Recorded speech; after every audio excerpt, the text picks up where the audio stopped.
Assalamualaikum warahmatullahi wabarakatuh. Perkenalkan, nama saya Rositina Kurniawati, NIM 212111353, H3J, dosen pengampu Danu Aris SSY-MH. Di sini saya akan mempresentasikan tentang pendekatan fikih syiah dan perkembangan kajian fikih syiah, mata kuliah fikih syiah. Yang pertama, pendekatan fikih syiah, pendekatan normatif. Diasumsikan memahami kajian politik dalam Islam tidak bisa dilepaskan dari disiplin yang sangat dominan, yakni fikih. Namun, hal tersebut tidak bisa disangkal bahwa kajian politik dalam Islam yang terjadikan fikih sebagai suatu alat optiknya. Hal tersebut tidak bisa dilepaskan dari bidang yang lain, disebut teologi.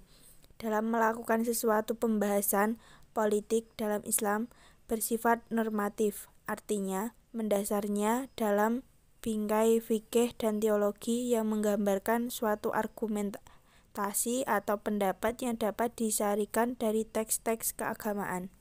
Yang kedua, pendekatan sosiohistoris, menggabungkan dua pendekat sekaligus, yakni sosiologi dan sejarah sebagai sebuah cara pandang. Oleh sebab itu, dalam kerangka sosiohistoris dalam mengkaji politik Islam dapat menjelaskan dengan melihat elemen-elemen Islam dari berbagai aspek sosial berupa interaksi, struktur, simbol, institusi, dan pensejarahan, berupa peristiwa yang memperlihatkan unsur-unsur baik tempat, waktu, objek, latar belakang, dan pelaku. Yang ketiga, pendekatan filosofis, untuk melihat kandungan nilai atau substansi dalam setiap formasi politik Islam. Suatu pendekatan yang digunakan ketika mengaji politik Islam dan fikih. Pendekatan fikih baru digunakan setelah pendekatan teologi yang tema politik. Para mutakalim yang pertama mengangkat isu politik, misalnya yang terrefleksasi dalam bahasa imamah dalam wilayah teologi. Pendekatan normatif dapat digunakan misalnya melihat respon ketika masa setelah Nabi belum terdapat madhab yang betul-betul bisa menyikapi persoalan tersebut. Perkembangan kajian fikih syiah, periode klasik. Yang pertama, kemampuan yang terjadi di dunia Islam. Yang kedua, terdapat dua dinasti, yaitu Bani Umayyah 661 sampai 750 Masehi dan Bani Abbasiyah 750 sampai 1250 Masehi. Yang ketiga, masa Bani Umayyah Syiah belum muncul. Yang keempat, pada masa Bani Abbasiyah kajian fikih mulai dikembangkan. Perkembangan fikih Syiah pada periode ini baru dimulai pada masa Dakaulah Bani Abbasiyah oleh Ibnu Abi Rabi dalam kitab Suluk al-Malik fi Takbir al-Mumalik, pedoman bagi raja dalam menjalankan pemerintah, yang dibuat untuk Khalifah al-Mustahsyim 833 sampai 842 Masehi. Ibnu Abi Rabi mendukung sistem monarki dan memuji Mustahim sebagai khalifah yang adil dan bijaksana. Menurut monarki di bawah pimpinan raja sebagai penguasa tunggal adalah bentuk pemerintah yang baik, karena dalam banyaknya kepala politik akan kacau dan sungkar membina persatuan. Yang selanjutnya, periode pertengahan. Yang pertama, hancurnya kerajaan Abbasiyah pada 1258 di tangan tentara Mongol. Kedua, kekuatan politik Islam mengalami kemunduran. Yang ketiga, Ibn Taimiyah adalah tokoh yang mengalami tragedi penyerangan tentara Mongol.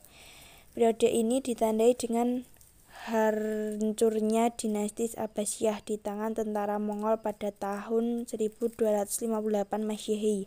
Tokoh yang mengalami langsung kemunduran Islam adalah Ibnu Taimiyah 1283 sampai 1320 Masehi. Pemikiran politik tergambar dalam kitabnya seperti Al-Syiah Al-Syariah fil Islam, Ar-Ra'i wal Al-Rayati, Majmu' At-Taqwa dan Mahaji Al-Sunnah yang mempunyai pikiran politik yang berbeda dengan pemikiran Sunni lainnya, di mana ia tidak memandang mamah sebagai kewajiban syar'i tetapi hanya sebagai praktis saja. Yang selanjutnya, periode modern. Yang pertama, semakin lemahnya dunia Islam di bawah penjajahan. Dengan penjajahan bangsa Barat kepada umat Islam dan mereka mengembangkan politik dan pengaruh kebudayaan mereka yang sukaler, pemikiran Muslim dalam hal ini ada mengikuti dan mengadopsi cara dan budaya mereka yang anti terhadap budaya dan fana sekularisme, dan ada yang mengambil yang sesuai dengan nilai ajaran Islam dan membuang yang tidak cocok dengan nilai-nilai Islam. Yang kedua, terdapat 3 aliran pemikiran yang terus berkembang. Aliran yang pertama, Islam adalah agama serba lengkap. Faham ini dikembangkan oleh Muhammad Rashid Ridwan 1856 sampai 1935 Masehi, Hasan al-Banna 1966 sampai 1946 Masehi, dan lain-lain. Aliran yang kedua, di mana Islam meletakkan prinsip bagi peradaban manusia, termasuk masalah ketatanegaraan. Fana ini dikembangkan oleh Muhammad Abdul 1849 sampai 1950 Masehi, Muhammad Iqbal 1977 sampai 1998 Masehi, dan lainnya. Aliran yang ketiga ditokohi Ali Abdul Rahib 1888 sampai 1966 Masehi, mengatakan bahwa Islam tidak mempunyai aturan tentang politik. Nabi SAW diutus untuk menjadi Rasul, tidak dipresentasi untuk membentuk negara dan kekuatan politik. Terima kasih.